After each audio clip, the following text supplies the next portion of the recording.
नमस्कार मंडळी, गुढीपाडव्याच्या हार्दिक शुभेच्छा. आजच्या व्हिडिओमध्ये आपण गुढीपाडवा विशेष आणि गुढीपाडव्यासाठी वापरले जाणारे कडुनिंब, त्याचे बहुगुणी फायदे काय ते या व्हिडिओमध्ये पाहणार आहोत. व्हिडिओ शेवटपर्यंत नक्की पहा. चैत्र शुद्ध प्रतिपदा म्हणजेच वसंत ऋतूच्या आगमनाची नांदी एवढेच या दिनाचे वैशिष्ट्य नाही, तर विश्व उत्पत्तीच्या आदिम क्षणांचा तो साक्षीदार आहे. शिशिरातील पानझडीनंतर ऋतुचक्राने हळूवार कूच पालटावी आणि पर्णहीन वृक्षांना नवचैतन्याची चाहूल लागावी. रंगविभूर फुलांनी डवरलेल्या वृक्षांचे पुष्पवैभव न्याहाळताना आंबे मोहराचा हवा हवासा वाटणारा सुगंध यावा नि नवऋतूच्या स्वागतार्थ कुठेतरी दूर कोकिळने राग वसंत गावा. सर्जनशील निसर्गाच्या रंगरूप गंध नादस्पर्शातील शालीनता म्हणजेच वसंताच्या आगमनाची वर्दी.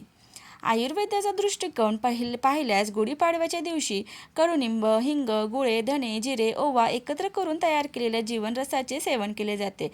वसंत या वैभवसंपन्न ऋतुराजानंतर येणाऱ्या ग्रीष्म ऋतूचे सोसण्याची शारीरिक क्षमता निर्माण होण्याच्या हेतूने या जीवनरसाचे सेवन केले जात असावे. काही ठिकाणी गुढीपाडव्याच्या दिवशी सरस्वती मातेचे पूजन केले जाते, तर काही ठिकाणी लक्ष्मीचे म्हणजे संपत्तीचे पूजन केले जाते. कुठे कुठे नवीन व्यवहाराची सुरुवात गुढीपाडव्यापासून केली जाते. असा हा बहुआयामीत्वाने नटलेला चैत्र पाडवा एकूण काय तर मानवी जीवनाच्या तळाशी वाहणाऱ्या एका चैतन्य स्रोताचा हा उगम दिन, जीर्ण संपून अंकुराची रुजवात करणारा हा दिवस, चैतन्याचा प्रतीक असणारा गुढीपाडवा.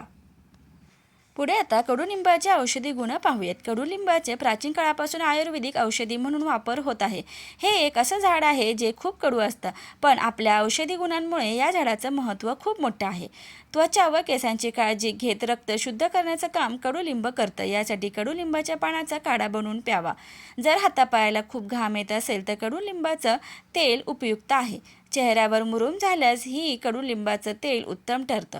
चेहऱ्यावर जुने डाग व उष्णतेचे पडलेले डाग जाण्यासाठी निंबोणीचं तेल लावावं.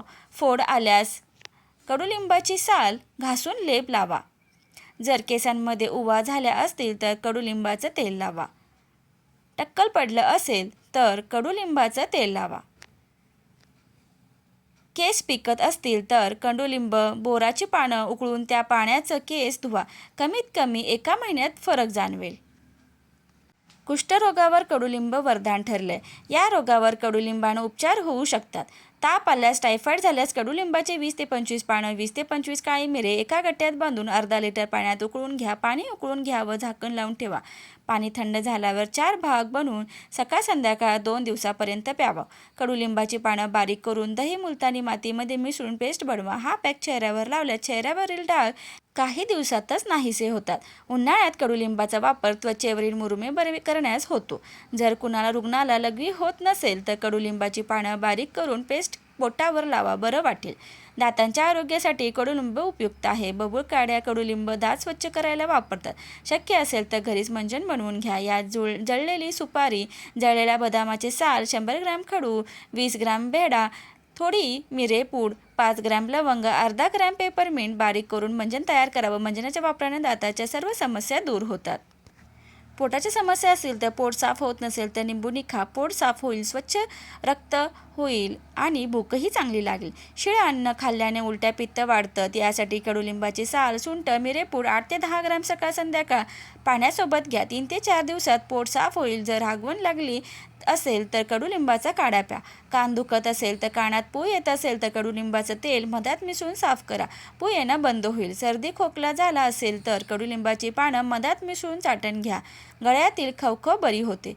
हृदयरोगात कडुलिंब रामबाण ठरतो.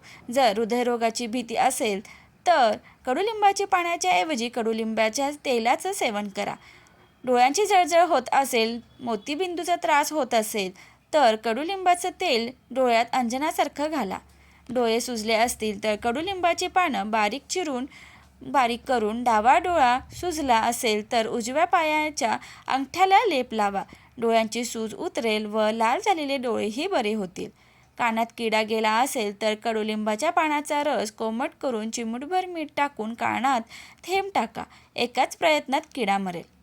पोटात जंत किंवा किडे झाले असतील तर पाण्याच्या रसात मध मिसळून चाटण घ्या. किडे मरतील. पाण्यात कडुलिंबाच्या तेलाचे काही थेंब टाकून चहासारखं प्या. लहान मुलाला 5 थेंब व मोठ्यांना 8 थेंबाहून अधिक घ्यावे. कडुलिंबाच्या पानात थोडं हिंग मिसळून चाटण घ्या. पोटातील किडे नष्ट होतात. कडुलिंबाचे तेल फॅटी ॲसिड व त्वचेत सहजपणे शोषून घेतले जातं. त्यात व्हिटॅमिन ई असतं. ते त्वचेच्या पेशीमधील लवचिकता कायम ठेवतात. माहिती आवडल्यास व्हिडिओला लाईक, शेअर आणि सबस्क्राईब करायला विसरू नका. धन्यवाद.